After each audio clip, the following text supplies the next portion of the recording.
Hey guys, this is chapter 1 of Stuart Little. This is my new book because I finished Hamstersaurus Rex. So, if you like the video, like and subscribe. Let's get into it. Chapter 1, In the Drain. When Mrs. Frederick C. Little's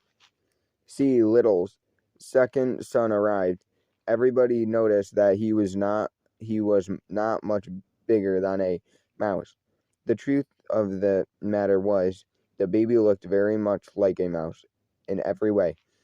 He only was about 2 inches high, and he had a mouse's sharp nose, a mouse's tail, a mouse's whiskers, and the pleasant, shy manner of a mouse.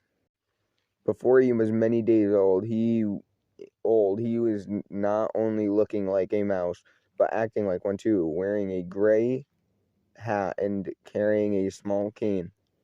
Mr. and Mrs. Little named him Stuart, and Mr. Little made him a tiny bed out of 4 cloth pins and a cigarette box. Unlike most babies, Stuart Little could walk as soon as he was born. When he was a week old, he could climb lamps by shinning shinnying up the cord. Mrs. Little saw right away that he was an infant clothes and had provided where unsuitable. And she set to work and made him a fine little blue worsted suit with patch pockets in which he could keep his handkerchief, his money, and his keys. Every morning before Stuart dressed, Mrs. Little went into his room and weighed him on a small scale which was really meant for weighing letters. At birth, Stuart could have been sent by first-class mail for 3 cents, but his parents preferred to keep him rather than send him away. And when at the age of a month he had gained only 1/3 of an ounce, his mother was so worried she sent for the doctor. The doctor was delighted with Stuart and said that it was a very unusual for an American family to have a mouse. He took Stuart's temperature and found that it was 98.6, which is normal for a mouse. He also examined Stuart's chest and heart and looked into his ears solemnly with a flashlight. Not every doctor can look into a mouse's ear without laughing. Everything seemed to be all right, and Mrs. Little was pleased to get such a good report. "Feed him up," said the doctor cheerfully as he left.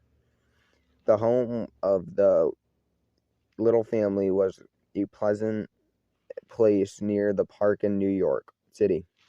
In the mornings, the sun streamed in through the east windows, and all the Littles were up early as a general rule. Stuart was a great help to his parents and to his older brother George because of all of his small size, and because he could do things that a mouse can do, and was agreed about doing them. One day when Mrs. Little was washing out the bathtub after Mr. Little had taken a bath, she lost a ring off her finger and was horrified to discover it had fallen down the drain. "What had I better do?" she cried, trying to keep tears back. "If I were you," said George, "I should bend my hairpin in the shape of in a fish hook and tie it to a piece of string and try and fish the ring out with it." So Mrs. Little found a piece of string and a hairpin. For a half hour she fished for the ring, but it was dark down the drain, and the hook always seemed to catch on something before she could get it get it down to where the ring was. What luck, I inquired Mr. Little coming into the bathroom. No luck at all, she said Mrs. Little. The ring was so far down I couldn't fish it up. Why don't we send Stuart down after it?